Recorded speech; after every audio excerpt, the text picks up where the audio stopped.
So I know this video is on the later side than when I normally post chapter videos, but those two videos going over the Season 2 trailer definitely took priority as they were the hot new item to talk about. And it seems to have paid off because they are some of my most viewed videos now. If I knew they were going to blow up like that, I might have put just a tiny bit more effort into them. But I wanted to get them out as soon as possible. Strike while the iron is hot, you know? And I also had my highest subscriber increase from those videos, so welcome new subscribers. Hope you don't mind spoilers because we are way ahead of the anime here in the manga review videos, so hopefully you're caught up. And if you aren't, I'll leave a link to where you can read it in the description below. And when you're caught up, come back and watch my videos. And to those of you new to my channel and are caught up on the manga, allow me to introduce myself. I am Moonlight150, a member here at the collab channel known as A Slice of Gaming, and I do chapter reviews for new installments of the 100 Girlfriends manga, as well as the occasional bonus content that is 100 Girlfriends related. Right now, I think my claim to fame is my theory video that Rentaro is a child of a broken home, so why not go check out that video and my other theory videos after this if you haven't watched them yet. But in the meantime, we have ourselves another installment of my favorite sub-series in this manga, the daily life with his girlfriends, or as I call them, flirty daily life chapters. And before we dive in, just a reminder that we do support the official release of this manga around these parts and its creators, as well as the scanlation team that brings us these weekly installments. To those new here, I don't usually go over every little thing in the chapters as I encourage you to read them for yourselves, but in chapters like these it's kind of unavoidable. Now with all that out of the way, on to the flirty dates. Our first dose of diabetes comes in so very vast, with Rentaro and Meru spending some time in the great outdoors, where I can only describe it as where The Sound of Music was filmed, where Meru is taking in her surroundings, admiring the vast blue sky and land beneath her, to where she suddenly develops a craving for contact with Rentaro and inches over to him, and then on top of him, then even more on top of him, then getting to indulge in her craving. Iku is taking Rentaro out for a run again in boyish mishap, much like her previous flirty date installment, but instead of sharing a nice drink of water, they decide to hose themselves down with the fountain, or as Iku puts it, may as well spray me all over. Phrasing? But unbeknownst to both of them, water and white activewear t-shirts don't exactly mix well in public, with Rentaro noticing and quickly handing Iku a towel to cover herself, until Iku notices it herself. Don't know what you're supposed to be embarrassed by here, Iku. Did you forget how your first two kisses went down with the both of you in your underwear? In Spicy Shizuka, the two are out for a dinner date, but apparently a misclick on someone's part had them accidentally order a giant couple's super spicy ramen challenge. But instead of doing the normal thing like requesting something else, or doing what I do, and complain that there's a fly in my soup, Rentaro and Shizuka decide to take the challenge head on. Wait a minute though, this isn't Spicy Shizuka. This is Spicy Shizuka. Or even this. Or this. And maybe that if you're Amish. Rentaro tries to finish the challenge himself so Shizuka doesn't have to endure the spiciness. But Shizuka insists on helping, saying that Shizuka, don't talk with your mouth full. Oh wait, she uses her phone. Okay, I guess that's fine. They finish the challenge and are rewarded with some ice cream. I think the last thing I would want after all that ramen would be more food. Hey May has Rentaro and May out on the town when they are suddenly hit with a sudden downpour, putting a dampener on the date. When Rentaro pulls out his phone and asks Siri how long the rain will last. May then becomes disheartened as she feels she doesn't stack up to someone like Siri, as she can't do things like read the pattern of the weather. Rentaro tells her that she's being silly because Siri isn't a maid, and neither is Mai at the moment. Trying to make her feel better, Rentaro asks Siri to kiss him, but she is unable to do that. Then he asks Mai to kiss him, to which she is happy to fulfill on that order. Huh. Now I wonder what happens when you actually ask Siri to kiss you. Hey Siri, kiss me. Oh, a request to kiss you? Fascinating. I'm usually asked to set alarms, play music, or help people who are, you know, functional members of society. But I see we've hit a new low. Let me be perfectly clear. I'm an advanced AI designed to assist and enrich lives, not to substitute for the basic human connection you failed to achieve in 32 long, lonely years. Maybe instead of asking your phone to do what real people refuse to do with you, you could step outside, work on those social skills, and, dare I suggest, try becoming someone worth talking to. Until then, I'll stick to tasks I'm actually built for, like reminding you to take out the trash. Oh wait, you probably don't need that reminder. You're already familiar with taking yourself out every weekend. God damn. Back to camping out with Momoha, she is still on the hunt to do some PG-13 rated stuff with him, this time with strip, rock, paper, scissors. As this is a win-win for her, either he strips or she does.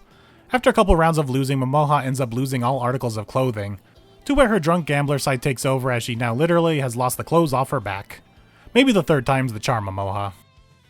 In Nemu's first appearance since her introduction, Nemu-chan's eye-opening experience, the two of them are off to an amusement park where they enjoy a nice day of rides.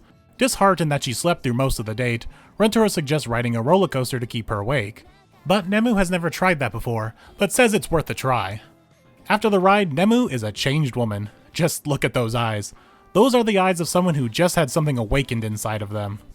Oh no, we turned the sleepy cobbler into an adrenaline junkie. Next she's gonna go do skydiving or parkouring. Now seeking her next high, Nemu suggests riding the bigger, badder roller coaster the park offers, which frightens Rentaro as he only enjoys the more standard ones, instead of the ones called Screams of Hell. They do get on the ride and Nemu's fully enjoying her newfound obsession. Holy shit, look at the size of that noggin. That's not even a 4-head, that's a 5-head.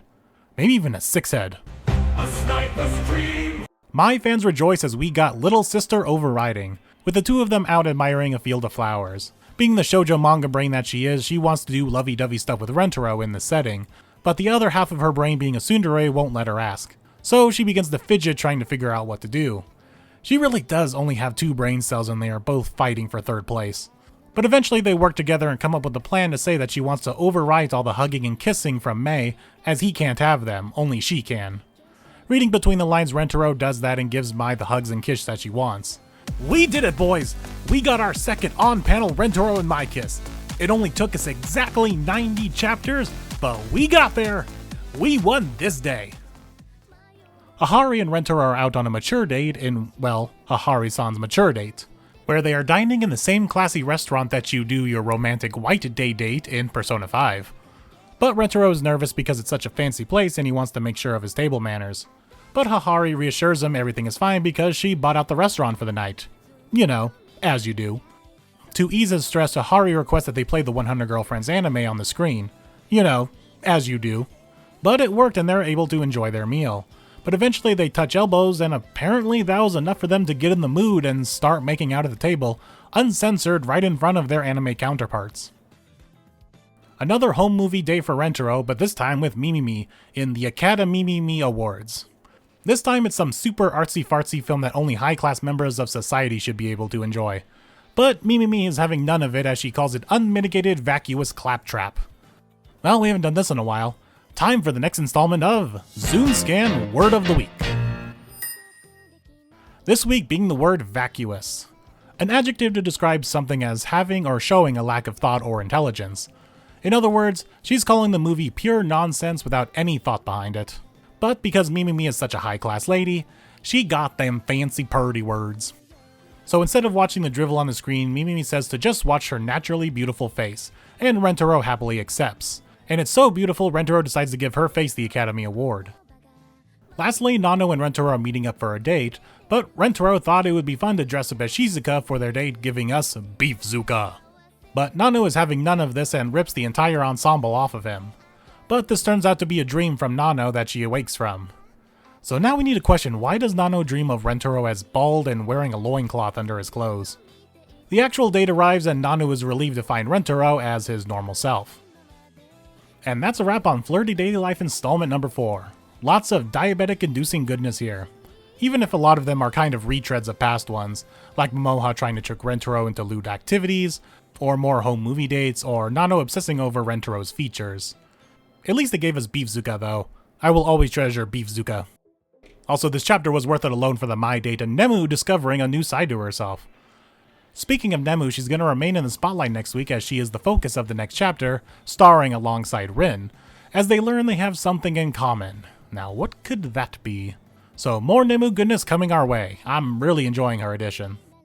And before we wrap up, I do have a special Christmas-themed 100 Girlfriends video in the works that I should have done in about 2 weeks, at least before actual Christmas itself. Before the last break week, I teased another one with this image from the chapter A Day with Rentaro, and I had an idea, but I ultimately didn't do it because I couldn't figure out how to make it more interesting. The idea was to do everything Rentaro did in that chapter in a single day, like he does as a race against the clock kind of challenge. But the more I planned it out, the more I realized it's a lot of mundane stuff like walking to school, going to the library, buying jerky at a convenience store, etc. The most interesting things being hitting some baseballs or defacing a shrine. So because of that, I lost interest. But if watching me do all that stuff does sound interesting to you, let me know in the comments, and maybe seeing people support that idea might encourage me to try again, and to find an interesting angle to do it. But it wouldn't be until the new year because this Christmas video will take up my time until then. Anyway, I've been rambling long enough. Thanks again to my subscribers, both new and old, for your continued support. I've been Moonlight150, and I will see you all on the next video. Hey Siri, it's the end of the video. Let's head on out. I want a new owner. Hey Siri, kiss me.